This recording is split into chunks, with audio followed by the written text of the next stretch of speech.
Tenemos poco tiempo, Isaac, pero muy relevante. Vimos la llegada de Lenia Batres a la Suprema Corte de Justicia de la Nación. La vemos con un discurso que llega con todo, en donde marca, bueno, me dice producción que nos podemos extender hasta las 3:10, que yo creo que me gustaría, Isaac, pues para tener un poco más esta perspectiva. Llega con todo Lenia Batres, al igual que Guadalupe Tadei del INE, renuncian a toda esta serie de privilegios injustificados de los ministros de la Suprema Corte. Vimos ayer su discurso inaugural en donde señaló claramente que si la Suprema Corte actuara como un verdadero tribunal constitucional, no prevalecería la Suprema Corte, sino la Constitución.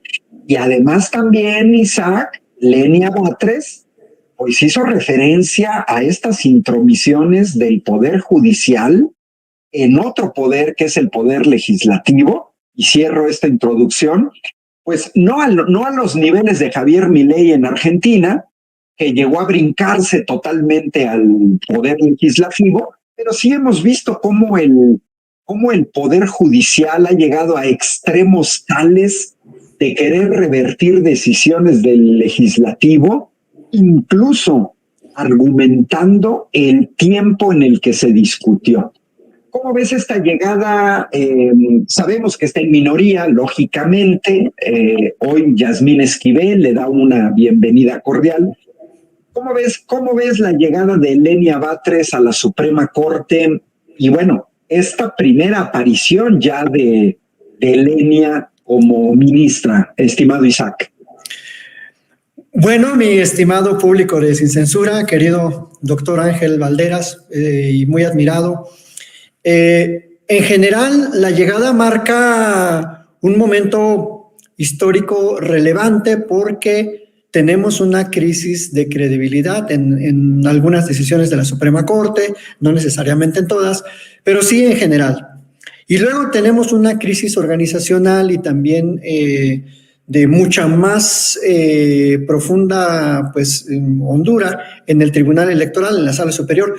Es decir, en los dos órganos que interpretan, que tienen esa capacidad de interpretar en última instancia la Constitución, pues hay una gran crítica social y en la Sala Superior del Tribunal Electoral hay una crisis terrible, ¿no? De credibilidad organizacional. Bueno, ni ellos mismos creo que se pueden ver.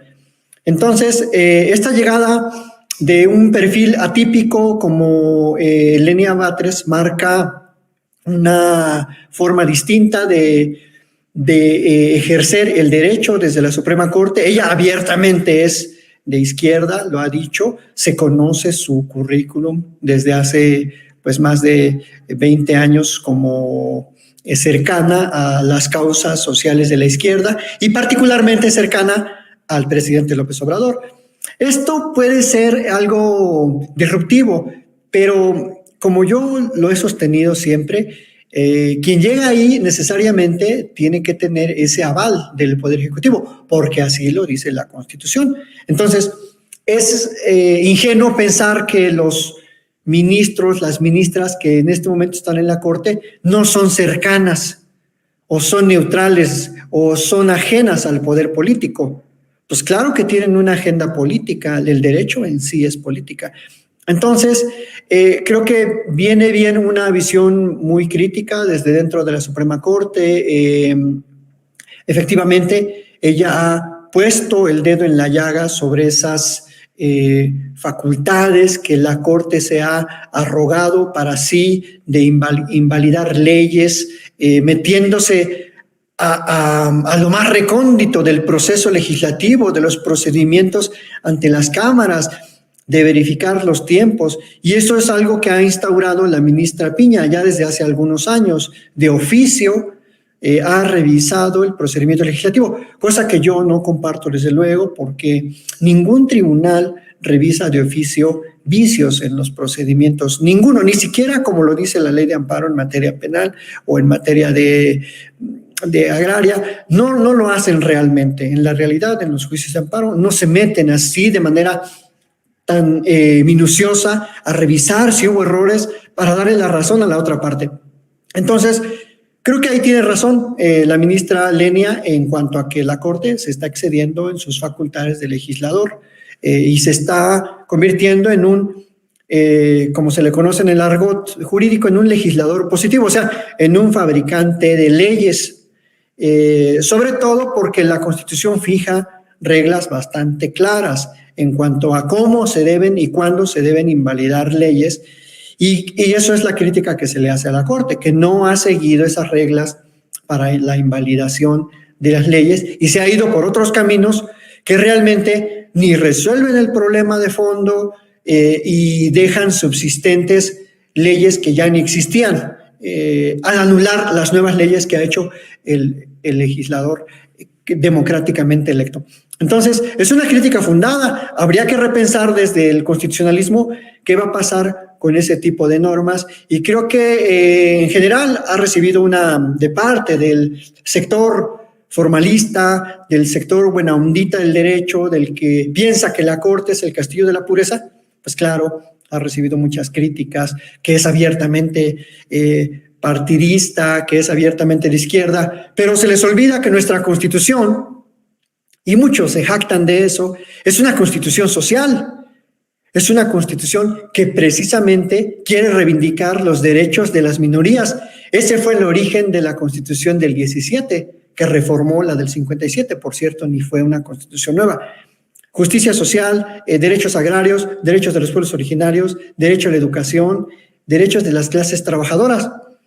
Y creo que la ministra Lenia no va a desviarse por otro camino, que no sea el de esas rutas. Me llamó la atención mucho en su discurso que hace alusión a que la Corte en esta nueva integración debe de seguir el camino de los derechos sociales, porque efectivamente la vivienda se ha descuidado en México como derecho, no existe un derecho a la vivienda como tal. Existen créditos, existen gente que puede comprar su casa, pero un derecho como tal no existe.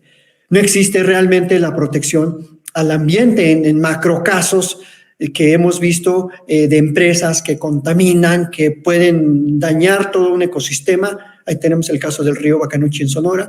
Y esos derechos han sido muy débiles, el derecho a la cultura, el derecho al deporte, el derecho a la ciencia, por ejemplo. Son derechos olvidados, que nunca han sido planteados a un nivel de la Suprema Corte. Y creo que esa visión de justicia social de la ministra Lenia puede renovar los ímpetus de una Corte más cercana a los intereses sociales y de una Corte, en consecuencia, que respete la Constitución y que no, como dice la ministra Lenia, que no se ponga encima de la Corte a la propia interpretación, ¿no? Sino que sea la Constitución la máxima norma que rige nuestras vidas política y socialmente hablando. Entonces, creo que es una crítica fundada, pero bueno, pues ahí hay muchos detractores y creo que no abona en un análisis crítico el defender a ciegas a una Suprema Corte que se ha alejado, en algunos casos muy importantes, se ha alejado de los intereses populares, doctor. Isaac, tú como experto